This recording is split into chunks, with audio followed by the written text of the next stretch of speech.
qu'il faut en fait utiliser des outils marketing pour gagner du temps. Pendant très longtemps en fait, avant que j'ai véritablement un vrai business, ce qui se passait en fait, c'est que j'essayais d'économiser de l'argent. C'est-à-dire que je me disais, oh non, je vais faire moi-même, etc., etc. Et le jour en fait où j'ai pris une assistante virtuelle, que j'ai délégué une partie du travail, et le jour où j'ai acheté des logiciels pour gagner du temps, alors là, j'ai vraiment fait la différence. Bienvenue sur l'Entrepreneur en vous, le podcast où vous allez découvrir comment démarrer et développer votre propre aventure entrepreneuriale. Je suis votre hôte Nayer Saïdan et dans ce podcast, je vous fais découvrir des entrepreneurs, des freelances, des auteurs et des gens inspirants qui ont su construire et profiter de la vie dont ils ont toujours rêvé. Aujourd'hui, je reçois Frédéric Canvet, fondateur du blog Conseil Marketing la nuit et Product Manager la journée. Frédéric partage avec nous ses débuts avec Conseil Marketing et comment il a réussi à générer un complément de revenus de 3 000 € par mois. Dans cet épisode du podcast, vous allez apprendre comment gérer votre temps efficacement avec la méthode du travail en profondeur. Comment monétiser votre blog sans y consacrer tout votre temps. Comment gagner sa vie quand on démarre sur Internet, et 3 astuces de growth hacking pour vendre plus grâce à LinkedIn. D'ailleurs, j'ai enregistré une vidéo qui détaille étape par étape les 3 astuces de growth hacking LinkedIn citées par Frédéric, plus une astuce bonus. Vous pouvez y accéder en vous rendant sur l'URL suivante, envou.co/LinkedIn. Tout attaché. Révèle l'entrepreneur qui est en toi, épisode numéro 9. Top départ. Frédéric, est-ce que tu es prêt à nous révéler l'entrepreneur qui est en toi ? Oh, bien entendu. Excellent. Aujourd'hui, j'accueille Frédéric Canvet, le fondateur du blog conseilmarketing.com, l'auteur du livre Le Growth Hacking, 8 semaines pour doubler le nombre de vos prospects, et le product manager de Eloquent. Frédéric, avant de parler de conseil marketing, j'aimerais qu'on remonte le temps et qu'on s'intéresse un peu à ton parcours personnel. Est-ce que tu te rappelles du tout premier projet ou business que tu as fait ? Alors en fait, si je vais remonter vraiment dans le temps, il faut savoir que mes parents étaient commerçants et donc en fait j'ai commencé vraiment à travailler, on va dire, on va dire dès 12-13 ans, à mettre des produits en place dans le magasin et tout ça, dans un petit supermarché. Donc voilà, c'est l'entrepreneuriat, je l'ai connu dès le départ. Ensuite après, en fait j'ai toujours mené ça en parallèle de mon boulot, puisqu'en fait je suis un petit peu débordant de projets et j'ai par exemple voulu monter avec des potes une start-up aux alentours de 2006 ou quelque chose comme ça, je pense. Et j'ai monté également une boîte avec un pote. On a monté en fait un magazine papier. C'est une aventure qui a duré à peu près 9 mois, qui s'est malheureusement pas bien fini. Et là, autrement, en parallèle de toutes mes activités, je suis aussi ma boîte. Là, je suis consultant et pour Conseil Marketing mon site. Donc c'est pour ça que j'ai ma boîte pour mes activités de consultant et mon site internet. Voilà. Donc en fait, grosso modo, j'ai eu 3 tentatives de création d'entreprise et une qui est un succès.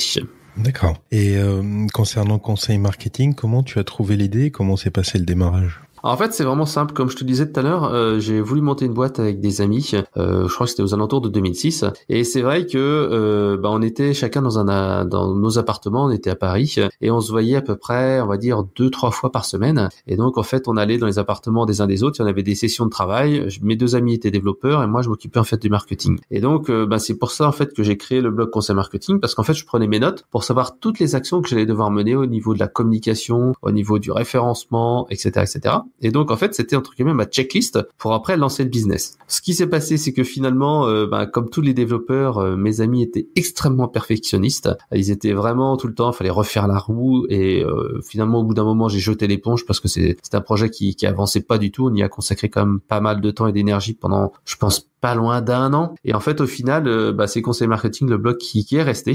Et un autre blog aussi sur le coaching que j'avais créé en parallèle. Donc en fait, c'est 2 blogs qui me sont restés de ça. Et puis les 2 blogs existent encore. Et le blog Conseil Marketing il rapporte plus de 40 000 € à l'année. Et l'autre blog sur le coaching, il est un peu mis sur le côté, mais il me rapporte quelques milliers d'euros à l'année. Voilà. D'accord. Donc, comme tu as dit, tu as gardé une activité salariée. Pourquoi tu as choisi de garder conseil marketing comme une activité complémentaire et non pas en faire ton activité principale? En fait, c'est assez simple. En fait, j'ai travaillé dans des grosses boîtes, des entreprises internationales, etc. C'est vrai que les projets étaient intéressants. En plus, quand t'es product manager, t'es entre guillemets le papa d'un produit, c'est à toi de le développer, etc. C'est vachement intéressant, mais souvent t'es frustré parce que tout simplement tu peux pas faire tout. Tu peux pas faire tout le marketing et tu dis merde, c'est pas possible, on pourrait faire ceci, cela. Et c'est assez frustrant. Et donc en fait, c'est un peu pour ça que je l'ai fait. La deuxième chose, c'est tout simplement pour m'auto-former au marketing. Par exemple, je me souviens, moi j'ai travaillé dans l'e-commerce au début des startups. Alors j'étais pas le créateur de la startup, mais j'étais un des membres fondateurs, un des premiers salariés qui arrivait. Et c'est vrai que quand j'ai arrêté et que j'ai rejoint une grosse boîte, et ben c'est vrai que ça a été assez marrant parce que je connaissais vraiment beaucoup de choses, j'étais vraiment en avance. Et je me suis rendu compte au bout de quelques années, quand un stagiaire est venu et qui m'a dit tiens, tu connais pas ça, tu connais pas ça, tu connais pas ça, j'ai dit merde putain, c'est pas possible. Je suis un petit peu tombé un petit peu alors moi qui me croyais au top, je dis je suis tombé un petit peu en arrière quoi, je suis tombé sur le cul. Et donc en fait, je me dis ouais, il faut vraiment que tu te formes au continu et en fait le blog me sert également à ça. Donc le blog me sert de plusieurs choses. Un, tout simplement avoir un statut légal pour l'entreprise. Deux, ça me permet de m'auto-former tout au long de l'année. Et trois, ça me permet aussi de développer mon propre business à côté. Parce que je pense qu'en fait, de plus en plus, les gens ils vont plus être forcément salariés et il va falloir en fait trouver son propre business, créer son propre business, créer son activité. Et c'est vrai que c'est intéressant d'être ce qu'on appelle un slasher. Un slasher, qu'est-ce que c'est? C'est quelqu'un qui a plusieurs activités parce qu'en fait, ça permet de vraiment de s'éclater sur différents domaines d'activité. Autant au product manager, c'est sympa, mais on n'a qu'une toute petite partie du marketing. Autant en fait, quand on a son propre business, sa propre activité, c'est vraiment sympa de pouvoir faire ce qu'on veut, être totalement libre. Et en plus, au niveau financier, c'est vrai que c'est vachement intéressant parce que t'as tes revenus de ton salaire qui sont confortables. Et en plus, en fait, tu as tous les revenus de ton propre business à côté. Et donc, tu peux déduire pas mal de choses, tu peux faire passer des trucs au nom de ta boîte. Donc, sincèrement, c'est un statut qui est vraiment intéressant. Le seul truc qui est compliqué, c'est de gérer les deux activités parce que tu vois, moi j'ai 2 enfants, 2 filles et la dernière est née il y a à peu près 6 mois et c'est vrai que ça devient un peu compliqué maintenant de gérer les deux parce qu'un enfant en bas âge, grosso modo, moi j'ai estimé que ça te bouffait à peu près 25% de chiffre d'affaires au moins la première année et pas loin un peu moins en fait la deuxième année. Donc en fait c'est pas facile de cumuler ces différentes activités là quand on a une vie de famille. Et du coup, comment tu arrives à trouver un équilibre entre tout ça? Alors ça c'est une très bonne question. Alors si tu dirais à ma femme qu'est-ce qu'elle veut pour Noël le plus, elle veut du temps avec moi. c'est ce qu'elle me dit tout le temps. Mais bon en fait ce qui se passe c'est qu'au bout d'un moment finalement tu arrives dans une certaine routine. Moi je vois bien en fait quand tu commences à faire une activité pendant un certain temps, au bout d'un moment tu es capable de faire les choses beaucoup plus rapidement. Par exemple moi pour mon blog, grosso modo c'est 1 heure ou 2 le soir, 1 heure ou 2 peut-être un peu plus, peut-être 2-3 heures le week-end et ça permet en fait d'entretenir le business. Alors ça devient de plus en plus compliqué parce que quand tu es entrepreneur indépendant, tu luttes quand même contre des entreprises, tu luttes contre des personnes qui sont à plein temps dans mon cas de figure. Donc c'est pas forcément évident d'arriver à faire la différence. Il faut essayer de faire des choses un peu plus en profondeur, différemment. Et souvent en fait moi ce que je fais, alors bien sûr c'est dans le domaine du blog, c'est pas forcément valable partout, mais j'essaye vraiment de travailler ce qu'on appelle en profondeur, c'est le deep work, c'est un bouquin en fait qui existe qui est assez intéressant. C'est un bouquin qui explique en fait qu'il faut rester concentré, il faut pas s'éparpiller.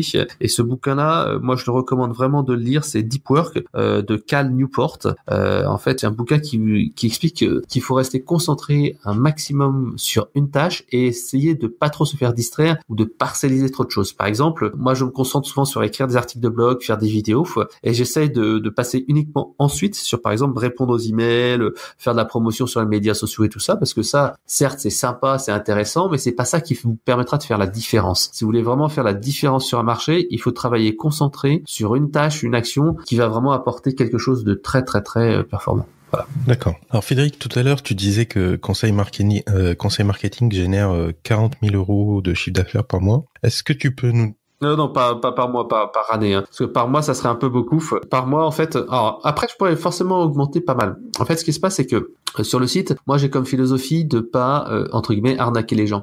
Si tu regardes sur Internet, tu vois beaucoup de formations vidéo qui valent 200, 300 euros ou des choses comme ça. Moi, j'ai comme philosophie d'avoir des prix raisonnables. Tout simplement parce que c'est pas mon activité principale. En revanche, si du jour au lendemain, tu me disais, tiens Fred, allez hop, tu te mets à ton compte, j'aurais pas le choix. Je serais obligé d'avoir des prix comme comme ça, parce que si tu veux vivre correctement sur le web, en tout cas de formation vidéo ou de coaching, il faut avoir des prix élevés. C'est pas possible de faire, c'est compliqué de faire du volume avec tout ce qui est formation vidéo et produits numériques. Et si tu nous parlais de la ventilation entre formation, coaching et les autres sources. Oui, c'est très facile. Grosso modo, tu as 3 000, 4 000 euros par mois en fait de chiffre d'affaires dans les grandes lignes. Donc en fait, comme c'est un site qui a pas mal de trafic, je pense que je dois avoir à peu près, on va dire un peu moins de 1000 euros, à peu près 1000 euros de publicité. Et c'est avec ça, c'est intéressant parce que ça permet d'avoir un revenu récurrent. Alors bien entendu, on est un petit peu bloqué par rapport au trafic, par rapport au fait qu'il y a des adblockers et tout ça. Donc là, c'est un petit peu embêtant. Mais c'est un moyen très simple en fait d'aller faire du business quand on a du trafic et du volume. Autrement, c'est vrai que c'est pas intéressant pour un petit blog. Ensuite, grosso modo, tu peux compter à peu près un tiers, encore une fois, un peu plus de 1000 euros, sur la vente de mes produits et mes formations. Donc en fait, j'ai fait un gros travail depuis 1 an sur la conversion. Et donc j'ai travaillé sur mes landing pages, j'ai travaillé sur mes produits, j'ai multiplié les formations. J'ai vraiment fait un gros effort là-dessus. J'ai travaillé sur des upsells. Par exemple, le bump, c'est quand tu achètes un produit, par exemple sur la SNCF, ils te proposent tiens pour 1 euro de plus, tu vas avoir l'assurance transport. Là, je fais le bump en proposant que des petites formations vidéo en complément. J'ai travaillé également sur le tunnel de vente au post-achat et pendant l'achat, c'est-à-dire que tu vas commander un produit et juste derrière, en fait, on va te proposer un produit supplémentaire, un upsell, une montée en gamme, un produit complémentaire qui est un peu plus cher. Et comme ça, en fait, tu peux forcément avoir beaucoup plus de ventes. Et après, bien sûr, c'est de travailler son marketing automation derrière pour avoir un minimum de 7 messages, c'est vraiment le minimum, 7 messages derrière, en fait, après un produit payant. Et en fait, tu essaies de convaincre pour passer sur du produit soit plus cher, soit du downsell, c'est-à-dire que tu vas proposer du produit moins cher, du produit limité, des choses comme ça. Donc là, c'était mon gros focus de cette année. J'ai pas encore tout à fait fini, mais c'était vraiment un gros effort et ça paye pas mal parce qu'en fait, avec la naissance de ma fille, je me suis aussi cassé l'épaule et puis j'ai eu quelques petits soucis avec Google. Donc en fait, j'ai eu une petite baisse de trafic. Et pourtant, grâce à tous mes efforts que j'ai fait sur la conversion, finalement mon chiffre d'affaires a été identique. Donc tu vois, c'est quelque chose qui est important. D'accord. Donc tu m'as dit la première source, c'est la publicité, AdSense en particulier. Deuxième source, tout simplement la vente de mes produits. Troisième source, tout ce qui est affiliation et vente de prestations. Alors normalement la vente de prestations doit représenter beaucoup plus pour un consultant ou un blogueur, mais le problème c'est que j'ai pas forcément beaucoup de temps et j'aime pas trop en fait vendre mes heures. Par exemple, tu vois là j'ai vendu une prestation lors d'une conférence pour en fait un organisme public pour expliquer un petit peu tout ce qui était le marketing. Finalement, entre le temps que j'ai utilisé à préparer le support, à faire la présentation, à me déplacer, à faire les réunions de coordination, finalement c'était pas rentable. C'était plus de 1000 euros certes, mais 1000 euros vu le temps que j'y ai passé, c'était vraiment pas rentable. Alors j'essaye vraiment de décorréler mes revenus de mon temps et donc le coaching et la formation, j'essaie de moins en faire parce que j'ai pas le temps. D'accord.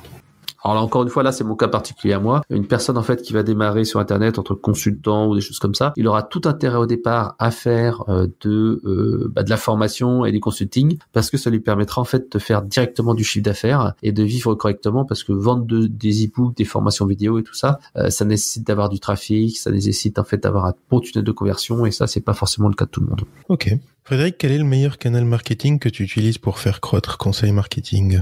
Alors traditionnellement, moi je suis vraiment à l'aise à l'écrit. C'est vraiment en fait ce qui est le point fort du blog. Moi en fait, j'écris des articles assez rapidement, je tape très vite à l'ordinateur, j'ai des idées qui sont assez claires. Et puis quand tu passes quasiment plus de 10 ans à écrire, finalement ça va très très vite et tu arrives à faire des trucs assez sympas. Donc vraiment, pour moi, c'est l'écrit et le référencement sur Google est vraiment ma top priorité. Cependant, il est très clair que le référencement sur Google est un canal qui va en fait diminuer au fil du temps parce que les gens en fait passent déjà moins de temps à rechercher des informations sur Google. Ils vont plutôt sur les médias sociaux, ils posent des questions sur Twitter, Facebook, ils vont sur les sites d'avis, etc. Donc en fait, malheureusement, le canal référencement est devenu un canal qui fera en décroissance d'une manière un petit peu régulière, faible mais régulière dans les années à venir. C'est pour ça en fait que si on est en entreprise, il faut absolument avoir une visibilité sur tous les canaux principaux où sont présents ses clients. Moi, par exemple, j'ai fait un très gros focus depuis 1 an et demi sur LinkedIn, qui est vraiment un super site internet. Vraiment, LinkedIn, c'est sous-estimé par beaucoup de monde qui s'y sont pas mis depuis très longtemps, et pourtant, voilà, je dirais que LinkedIn, c'est le Facebook d'il y a 4-5 ans. On peut encore automatiser plein de trucs, on peut faire du growth hacking, on peut pirater des choses. C'est vraiment un super réseau. Donc là, LinkedIn est devenu aussi un gros pourvoyeur de trafic que j'utilise. Après, comme je te disais, j'utilise tous les canaux parce qu'en fait, il faut vraiment penser multicanal. C'est-à-dire que si moi j'ai aussi un podcast, hein, par exemple, je fais aussi de la vidéo. En fait, ce que je fais, c'est que j'essaye de réutiliser en multi-support, multicanal ce que je fais. Par exemple, tu vois, je vais faire un article de blog. L'article de blog, après, je vais faire un screencast, c'est-à-dire que je vais parler devant mon écran en lisant l'article et en apportant des choses en plus. C'est pas juste une lecture bête et méchante, hein. J'apporte en fait de l'émotion, des anecdotes et tout ça. Et donc en fait après j'en fais une vidéo, j'en fais un podcast, et donc en fait ça me permet moi je le mets sur Facebook, je le mets sur LinkedIn, je le mets sur Twitter en extrait et je renvoie après vers l'article texte, et en fait comme ça me permet tout simplement d'avoir plus de trafic. D'accord, tu as parlé de LinkedIn. Est-ce que tu peux nous donner 1 ou 2 astuces de growth hacking sur LinkedIn? Alors je sais qu'on les trouvera dans ton livre certainement. Alors en fait moi ce que je conseille d'utiliser tout d'abord, c'est un logiciel qui s'appelle LinkedIn Helper. Ça coûte à peu près une quinzaine d'euros par mois et ça permet d'automatiser énormément de choses. Vraiment, je le recommande à tous ceux qui veulent faire du business sur LinkedIn. Donc en fait, tu vas pouvoir par exemple rechercher sur LinkedIn tous les gens qui sont, par exemple moi dans mon cas de figure, c'est les directeurs marketing ou les responsables d'expérience client qui sont sur Paris, et en fait ça va automatiquement les ajouter avec un petit message personnalisé en disant bonjour Fred, je suis passionné d'expérience client et de la transformation digitale, j'aimerais prendre contact avec vous. Donc premier message où on met de l'émotion, on est très positif et on veut rien. Ensuite, le message derrière, donc avec LinkedIn Helper, il permet encore une fois de pouvoir envoyer un message, et là c'est un message dans la signature. Deuxième message, une fois que la personne a accepté, c'est bonjour, merci d'avoir accepté ma prise de contact. Quelles sont vos actualités, quels sont vos challenges? Si je peux vous aider, c'est avec plaisir. Et ensuite t'enchaînes, de mon côté, les actualités, c'est la sortie de mon bouquin, plus par exemple un livre blanc, un web séminaire ou ceci cela, ou une BD. Moi j'utilise beaucoup la BD parce que c'est assez ludique. Et en fait avec ça, tout simplement, ça permet d'aller capter les gens et d'aller les renvoyer sur ton site internet. Et en fait, grâce à ça, je génère en B2B des leads qualifiés, à peu près 1 lead minimum par semaine, et du lead vraiment de qualité, quoi, pas un lead foireux, hein, un lead vraiment qualitatif, parce que ma recherche est vraiment qualitative. Ça, c'est ma première astuce, LinkedIn Helper, qui est vraiment très efficace. Alors, je t'aurais donné une deuxième astuce qui est de créer un groupe et d'inviter les gens dedans pour pouvoir leur envoyer des emails et tout ça de manière automatisée. Malheureusement, LinkedIn est en train de revoir son système de groupe, donc en fait, pour l'instant, je suis encore un petit peu circonspect sur ce que ça va devenir pour les groupes sur LinkedIn. Néanmoins, voilà, c'est créer un groupe, ajouter toutes les personnes de manière segmentée pour pouvoir en fait être au centre de la conversation et fédérer une communauté, ça marche très très bien également. Troisième astuce, en fait, tu vas exporter ton archive LinkedIn et 1 à 2 fois par an, par exemple pour le premier de l'an, par exemple pour les vacances d'été, et en fait t'exportes tous les emails des gens et tu leur envoies un petit message en bonjour, nous sommes en contact sur LinkedIn, j'aimerais vous souhaiter une très bonne année 2019, j'espère que ça se passe bien pour vous, de mon côté quelles sont vos actualités et challenges pour 2009, de mon côté je fais ceci, cela, tac. Encore une fois, comme tout à l'heure, on s'adresse d'abord au client d'abord, et ensuite on va aller faire entre guillemets sa promo. Voilà. Donc 3 astuces vraiment hyper simples que tout le monde peut mettre en place avec LinkedIn, et c'est vraiment un outil qui est sous-estimé, qui est aussi performant que Facebook.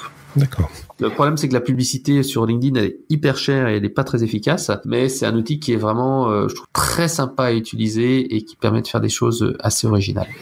D'accord. Frédéric, quelles sont les prochaines étapes clés de la croissance de Conseil Marketing ? Alors en fait c'est assez simple, comme je te le disais, le focus de cette année c'est vraiment orienté sur la conversion. Donc en fait la conversion des pages de vente, la conversion des formulaires pour créer une liste de prospects. Je travaille beaucoup aussi en A/B testing de mes emailing. J'ai changé de solution de marketing automation pour passer sur GetResponse. J'ai segmenté mes listes. En fait j'ai vraiment fait beaucoup de choses. Avant en fait tu vois j'avais un bonus un petit peu générique pour tout le monde et j'utilisais Aweber pour cela. Je suis passé en fait sur Thrive Leads qui est en fait un outil qui coûte 19 $19 par mois et qui me permet de faire des formulaires qui sont beaucoup plus sympas, faire des pop-up qui sont assez impactantes et tout ça. Et c'est assez sympa et ça permet aussi d'afficher en fait des publicités de manière contextuelle selon les mots-clés, selon les catégories. Donc en fait ça a vraiment pas mal aidé pour améliorer ma conversion. Après aussi j'utilise le même produit, Thrive Leads se décline en Thrive Theme et donc j'ai travaillé beaucoup sur mes landing pages et c'est vrai que mes pages de vente sont beaucoup plus efficaces avec de l'A/B testing et ça c'est vraiment quelque chose qui est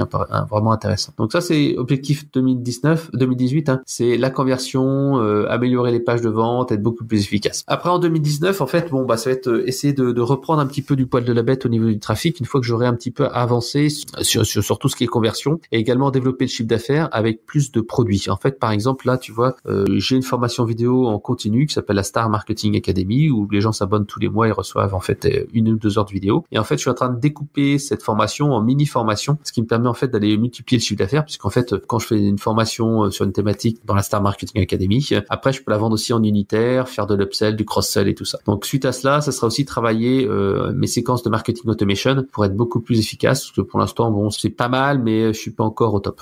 Ok. Donc voilà, le travail en fait que je vais faire, je vais travailler beaucoup. Alors j'ai travaillé aussi beaucoup sur mes anciens articles, parce que comme je te disais, je me suis ramassé un petit taquet de Google, parce que en fait pendant une certaine période, avec la sortie de mon bouquin et tout ça, j'ai négligé un petit peu mes articles piliers, c'est-à-dire que les articles qui me ramènent du trafic depuis très très longtemps. Et donc en fait, je suis en train de les réécrire, les revaloriser, les remettre en avant. Et ça va être assez efficace parce qu'en fait, ça permet tout de suite d'aller en fait convertir mieux et se positionner toujours mieux sur des mots clés. Donc ça, je travaille beaucoup là-dessus et c'est vrai que ça commence à apporter des résultats assez intéressants.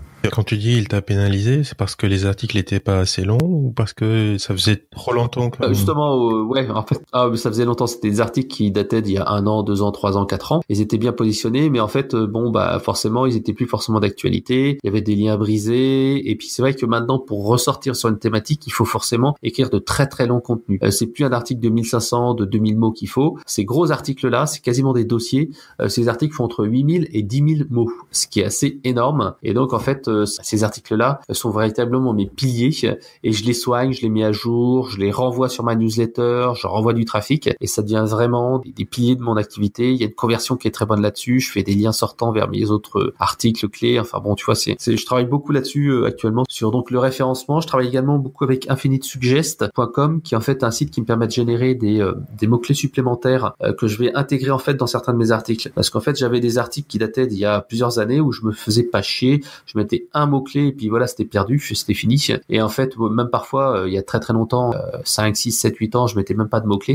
Et donc en fait, là, je suis en train de les revoir, les réécrire.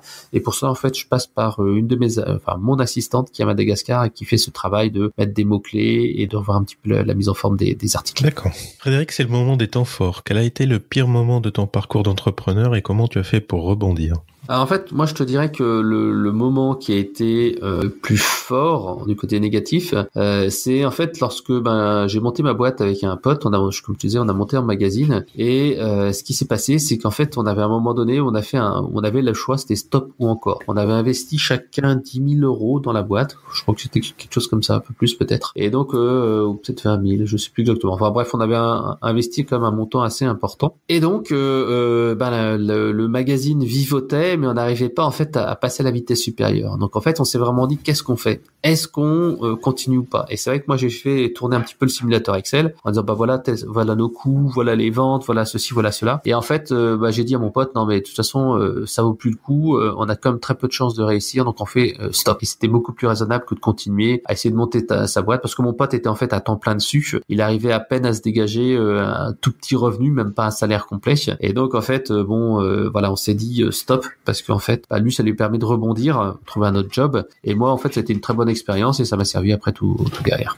À contrario, quel a été le plus beau moment ? Alors le plus beau moment, il y en a eu pas mal des beaux moments. Je dirais que des bons moments, ça a été en fait quand t'as des gens qui te disent ouais super, merci pour la formation, merci pour ceci, merci pour cela. C'est comment dire, c'est véritablement. D'ailleurs moi j'ai un peu perdu le fil. Je sais plus ce que je te disais. Donc oui, en fait c'est quand les gens te remercient, ça c'est vraiment fort parce qu'en fait tu dis que tu rends vraiment service à quelqu'un et ça c'est génial. Et en fait c'est le but en fait de mon blog. Je suis pas là pour faire un business, je suis là pour aider les gens. En faisant un peu d'argent bien entendu, parce que de toute façon si on n'est pas convaincu qu'on est là pour aider les gens et si on n'est pas convaincu qu'on est là pour leur apporter quelque chose, on aura du mal à vendre. Si au contraire tu es convaincu en disant de toute façon pour l'instant ils ont rien, ils font pas grand chose, ils arrivent pas, etc. et toi t'arrives avec ta solution et que les gens sont contents, c'est génial. J'ai même des clients qui m'envoient régulièrement des SMS, des messages, j'en ai même devenu en fait, j'ai pas amis mais presque. Donc en fait c'est vraiment important ça, c'est cette relation de confiance et quand t'as un message comme ça en disant super ça m'a aidé, je j'ai enfin réussi à décoller dans mon business. Ça, c'est génial. La deuxième chose qui a été vraiment un temps fort, c'est la sortie de mon livre, parce que c'est vrai que quand tu écris des articles de blog, t'as toujours un petit peu la reconnaissance d'avoir un livre papier. Et c'est vrai que moi, je l'ai fait pour deux choses, tout simplement parce que la thématique du growth hacking était quelque chose qui m'intéressait, mais aussi parce qu'en fait, je voulais me positionner là-dessus. Et c'est vrai que écrire un bouquin sur une thématique, ça te positionne automatiquement comme un expert et ça te permet en fait de gagner en notoriété. Et là, depuis un an, j'ai eu pas mal d'opportunités business grâce à ce bouquin. Alors, c'est pas donné à tout le monde, c'est pas forcément simple d'écrire un bouquin, mais en tout cas, c'est vraiment un excellent moyen de gagner en notoriété, en visibilité, parce qu'en fait, en France, c'est encore dans les mœurs que quelqu'un qui a écrit un livre, waouh, c'est un expert. Voilà. Et en fait, comment j'ai réussi à écrire le bouquin? C'est vraiment simple, c'est qu'en fait, de plus en plus, les éditeurs, là, mon éditeur, c'était Duno, comme les journalistes, quand en fait, ils cherchent un expert dans un domaine, ils tapent sur Google. Et c'est vrai que de temps en temps, moi, à peu près tous les mois, j'ai un journaliste qui m'appelle parce qu'il m'a trouvé sur mon blog et qui me dit, tiens, je vous ai vu sur votre blog, est-ce que je pourrais vous interviewer là-dessus? Donc, le blog est vraiment un élément clé pour être visible, à la fois pour les clients prospects, également pour les prescripteurs, influenceurs, journalistes. D'accord, donc le livre, c'était pas forcément votre idée, c'est l'éditeur qui vous a trouvé. Tout à fait. D'ailleurs, au départ, en fait, l'éditeur m'avait demandé d'écrire un bouquin sur le blogging. Mais bon, je disais, un bouquin sur le blogging, il y a déjà tout qui a été créé. En plus, certes, j'ai un blog qui cartonne, etc. Mais je suis pas blogueur à 100%. Je sais comment ça fonctionne. Je l'ai été pendant quelques mois parce que, en fait, à chaque fois que je me suis mis comme ça en freelance, en indépendant, j'ai travaillé pour des boîtes et puis systématiquement, ils te disent, non, mais vous aimeriez bien vous avoir à temps complet parce que c'est mieux. En fait, en France, les gens aiment pas trop à faire appel à un freelance. Ils préfèrent vraiment avoir quelqu'un sous le coude qui travaille à 100% pour eux. Voilà. Frédéric, c'est le moment de l'interview top 5. Le livre que tu recommandes. Alors je dirais mon livre sur le growth hacking. Alors le bouquin est assez sympa parce qu'en fait ça explique comment on va sortir en fait un produit de A à Z. Mais autant le bouquin, il est là pour quelqu'un qui va se lancer. En plus j'ai rajouté en fait une formation vidéo de 4 heures qui permet en fait à une personne qui a déjà un business existant de se lancer. Donc ça, si un bouquin, c'est bien sûr le mien. Mais autrement j'ai plusieurs livres qui m'intéressent beaucoup et qui je trouve qui sont vraiment intéressants. Le premier, c'est Influence et manipulation de Robert Cialdini, qui est quand même vraiment intéressant. J'aime beaucoup aussi Lean Startup de Eric Rice, qui est vraiment sympa et qui permet vraiment de créer sa boîte et d'avoir sa philosophie. J'adore et je recommande à tout le monde de lire La semaine de 4 heures de Tim Ferriss, qui est vraiment un super bouquin et qui donne une claque à tout le monde. C'est vraiment top. Et je recommanderais éventuellement aussi Deep Work, comme je le disais, de Cal Newport, qui est assez intéressant. C'est un bouquin que je suis en train de lire actuellement, qui vraiment valorise le fait que tu dois travailler sur un sujet, être concentré à 100% et pas s'éparpiller. Autrement, si tu t'éparpilles, tu n'arrives pas à avoir un bon impact. L'entrepreneur que tu suis ou dont tu es fan? Comme je te disais, je pense qu'il est important de plus produire que consommer. Et le problème, en fait, de beaucoup de blogueurs, de beaucoup d'entrepreneurs, c'est qu'en fait, ils consomment beaucoup de choses. C'est-à-dire que ils lisent des blogs, ils lisent des articles, ils écoutent des podcasts, etc., etc. Mais par contre, passer à l'action, c'est leur problème. Ils restent un petit peu souvent dans le rêve. Moi, j'ai connu plusieurs personnes comme ça qui disaient, ouais, je vais monter ma boîte parce que ceci, parce que cela, mais je me renseigne, je fais partir à un salon, je vais faire partie d'un mastermind, etc., etc. Et en fait, ils se lancent pas. Et donc, c'est pourquoi que moi, je te dirais que je n'ai pas en fait d'entrepreneur fétiche, que je ne suis pas, parce qu'en fait, je préfère déjà suivre mes propres pas et ensuite, je préfère réserver du temps à produire mon propre contenu avec mon expérience plutôt qu'en fait d'aller essayer de regarder trop de choses. Donc ça, c'est mon conseil. Si vous avez une chose à faire, c'est un peu lié à Deep Work que j'ai cité précédemment, c'est qu'il faut en fait plutôt produire, créer de la valeur, créer quelque chose qui va vraiment apporter quelque chose qui fera la différence plutôt que d'aller consulter du blog, aller sur Facebook, Twitter, etc. Donc si vous avez vraiment une chose à faire aujourd'hui, au lieu d'aller sur les médias sociaux, d'aller regarder l'atelier, prenez votre PC, mettez-vous dans une pièce et avancez sur votre projet et bossez non-stop pendant 1 heure, 2 heures, 3 heures là-dessus. Ton outil en ligne préféré? Alors je dirais WordPress parce que WordPress c'est vraiment la boîte à outils où tu as tout ce qu'il faut. C'est vraiment le CMS le plus puissant. Il y a beaucoup de plugins et n'importe qui peut monter un site internet. Alors après j'ai fait un top 150 des outils marketing qu'on peut retrouver sur mon site et c'est vrai que je dirais qu'il n'y a pas un outil qui fait vraiment la différence parce que ça dépend véritablement de ton besoin. Je dirais moi qu'il faut en fait utiliser des outils marketing pour gagner du temps. Pendant très longtemps en fait, avant que j'ai véritablement un vrai business, ce qui se passait en fait, c'est que j'essayais d'économiser de l'argent. C'est-à-dire que je me disais, oh non, je vais faire moi-même, etc., etc. Et le jour en fait où j'ai pris une assistante virtuelle, ça me coûte à peu près 300 à 500, 600 euros par mois, que j'ai délégué une partie du travail. Et le jour où j'ai acheté des logiciels pour gagner plus du temps, alors là, j'ai vraiment fait la différence. Donc en fait, il faut se dire que il faut savoir un petit peu automatiser les choses et déléguer. Donc je te dirais qu'il y a un outil que, donc comme je disais, ne pas hésiter à faire appel à une assistante ou à un assistant sur Fiverr.com, 5 euros, etc., etc., pour lui déléguer une partie des tâches à faible valeur ajoutée, par exemple la rédaction d'articles de base ou la transcription. Après, moi, je recommanderais d'avoir un outil de marketing automation comme GetResponse. C'est celui que j'utilise depuis longtemps. Il a remplacé Aweber. Éventuellement, pour ceux qui sont allergiques en anglais, je dirais SG Autorépondeur, mais c'est quand même un peu moins performant que GetResponse. Voilà. Ensuite, au niveau des outils en e-réputation, moi j'aime bien avoir Mention.net, Mention.com, qui est un outil d'e-réputation qui est assez sympa et qui permet en fait de savoir un petit peu ce qui se dit sur sa marque ou sur son site internet. Donc ça, c'est assez sympa. Autrement, au niveau des outils de retouche d'image, moi j'utilise beaucoup Photofiltre, qui est un petit outil qui est gratis et qui permet de faire très simplement quelques captures écran, et c'est vraiment facile à utiliser. Voilà, c'est vraiment simple. Au niveau des images, quand on doit faire des images sur les médias sociaux, des illustrations, j'aime beaucoup Crello qui est un petit peu l'équivalent de Canva. Crello est peut-être un peu plus sexy, un peu plus joli, et ça permet quand même de faire des choses qui sont très très très très très cool et qui permettent en fait de faire des choses très sympas. En vidéo, j'aime beaucoup Powtoon pour faire des dessins animés ou GoAnimate, l'un ou l'autre. Les deux sont vraiment sympas. Vimeo, qui est pour moi la plateforme d'hébergement de vidéos qu'il faut avoir pour vendre des produits sur Internet. Ça, c'est quelque chose qui est, bon, je dis pas indispensable, mais presque. J'aime beaucoup SlideShare qui permet de mettre en ligne tes PowerPoint, et c'est vrai que ça sert à avoir un petit peu de visibilité pour tout ce qui est PowerPoint présentation. Au niveau des podcasts, moi, j'utilise deux outils, j'utilise Audioboom et SoundCloud. Ça me permet en fait d'avoir une liaison en fait avec iTunes. Donc ça, c'est assez sympa et j'aime bien l'utiliser. J'aime bien aussi en link tracker, ça te permet de cibler un petit peu tes conversions. Ça, c'est assez sympa. J'aime bien Hotjar pour vérifier tout ce qui est conversion, qui est sympa. Donc bien sûr, Thrive Team, j'en ai déjà parlé 50 000 fois, mais c'est vraiment un super outil et ça permet de faire des choses très très sympas. En plugin WordPress, Yoast SEO, qui est vraiment sympa et qui permet d'améliorer facilement ton référencement. J'aime bien WP Rocket, qui est un plugin WordPress qui permet d'avoir du cache, donc vraiment très sympa également. J'utilise aussi Item Security, Login Security Solution ou WordFence pour tout ce qui est protection d'un blog, parce qu'un blog WordPress, le problème c'est que c'est vraiment une passoire. En plugin WordPress, j'aime bien aussi Revival Post, qui permet de republier automatiquement des vieux articles. C'est assez sympa. En notification navigateur, j'utilise Push Engage, qui est vraiment un outil qui permet de pousser des notifications via le navigateur, qui est vraiment vraiment sympa, qui permet vraiment de faire des trucs simples. Donc j'ai déjà parlé tout à l'heure de LinkedIn Helper, Octoparse aussi, qui est pas mal, qui est un outil vraiment simple pour faire les bases en fait du growth hacking.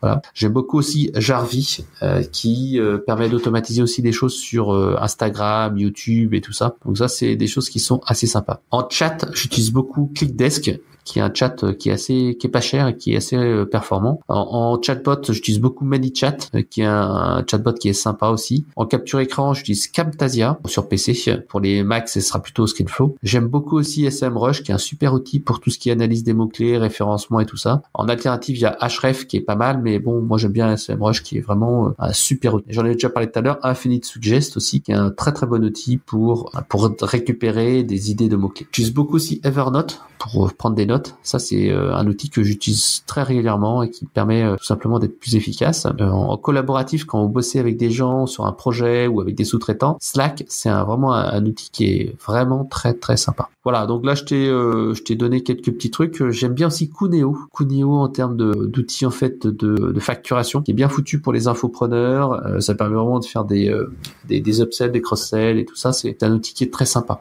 En optimisation de site web, j'aime bien GTmetrix, qui est assez sympa et qui permet de faire des trucs assez cool. Bon, voilà, je t'en ai dit une petite dizaine, une petite vingtaine. Je pense que t'en as déjà suffisamment. C'est excellent, merci beaucoup. Ton premier conseil pour quelqu'un qui aimerait se lancer aujourd'hui? Déjà, en fait, écouter le client. C'est vraiment essentiel. l'ancienne parce qu'en fait, il y a plein de gens que je connais qui se lancent, j'ai l'idée du siècle, mais en fait, ils vont pas écouter le client et vérifier que il y a vraiment une demande, une offre et que les gens sont prêts à payer. Et parfois, ils se lancent, ils créent un produit et c'est trop tard. Et ils se rendent compte qu'après avoir passé du temps, de l'argent, que ça satisfait pas ou c'est trop tard parce que le produit est trop évolué pour changer justement. Donc moi, ce que je conseille vraiment, c'est de se dire, ok, on va rencontrer les clients, on va faire des discussions avec eux, on va faire des tests avec Facebook Ads pour essayer de tester des pages, des produits, des prix. Et là, c'est vraiment important parce que ça permet de confronter son idée à la réalité. Tu peux faire également avec du crowdfunding, Kickstarter et compagnie. Tu peux également tester ton idée et voir si ça marche, si les gens sont prêts à financer. Enfin, mon premier conseil, c'est ça, c'est se dire, avant de lancer ton produit, commence déjà par vérifier que les gens sont prêts à payer. Le meilleur investissement que tu as réalisé pour faire croître ton blog, ça pourrait être un investissement en termes de temps, de moyens humains, de moyens financiers, un produit, un service? C'est pas simple parce qu'en fait, je serais tenté de te dire que c'est toi qui es ton meilleur investissement, donc il faut s'auto-former. J'essaye moi de me former, mais c'est vrai que comme je te disais, j'essaye un petit peu aussi de pas trop en fait copier les autres et puis j'essaie plutôt d'expérimenter par moi-même. Donc je dirais quand même s'auto-former. En y prenant pas trop de temps. Par exemple, tu as des formations vidéo, tu as Udemy, tu as Open Classroom et tout ça, qui permettent d'avoir un premier vernis. Souvent, c'est pas forcément les meilleures formations, mais ça permet d'avoir un premier vernis. Voilà. Ensuite, je dirais peut-être dès que possible d'avoir un sous-traitant, une assistante virtuelle. C'est vrai que ça aide un peu. Pour l'instant, je pense pas que j'utilise encore à 100% mon assistante. J'utilise pas encore, à 100% de ses capacités. Mais c'est vrai que ça permet de gagner un petit peu de temps. Et après, en fait, investir dans tous les logiciels qui existent, parce que dès que tu dois faire des trucs à la mano, vaut mieux en fait passer par un logiciel. Voilà, je dirais ça. Frédéric, merci de nous avoir accordé cette interview. Est-ce que tu pourrais dire à nos auditeurs où est-ce qu'ils peuvent te suivre ? Tout simplement, ils vont sur conseilmarketing.com et ils pourront voir le blog. Ils peuvent me voir sur Twitter, conseil MKG. Ils peuvent me voir sur LinkedIn en tapant mon nom, Frédéric Canevet. Ou alors, ils peuvent me trouver également sur Facebook, sur la page Conseil Marketing. Merci Frédéric, à bientôt. À bientôt, bye bye. Merci encore à Frédéric pour nous avoir révélé l'entrepreneur qui est en lui. Je vous rappelle que vous pouvez accéder au bonus de l'épisode, une vidéo qui détaille étape par étape les 3 astuces de growth hacking LinkedIn citées par Frédéric, plus une astuce bonus, en vous rendant sur l'URL suivante, envou.co/LinkedIn. Vous pouvez aussi accéder à l'ensemble des notes de cet épisode en vous rendant sur le lien suivant, envou.co/9, le chiffre 9. Si vous avez apprécié cet épisode du podcast, j'apprécierais grandement votre soutien. Pour cela, je vous invite à laisser une note et un commentaire sur la page iTunes du podcast en vous rendant sur envou.co/iTunes. Ça prend moins de 2 minutes. Je vous remercie d'avoir écouté ce podcast jusqu'à la fin et je vous dis à très bientôt pour un nouvel épisode de l'entrepreneur en vous. C'est l'arrivée.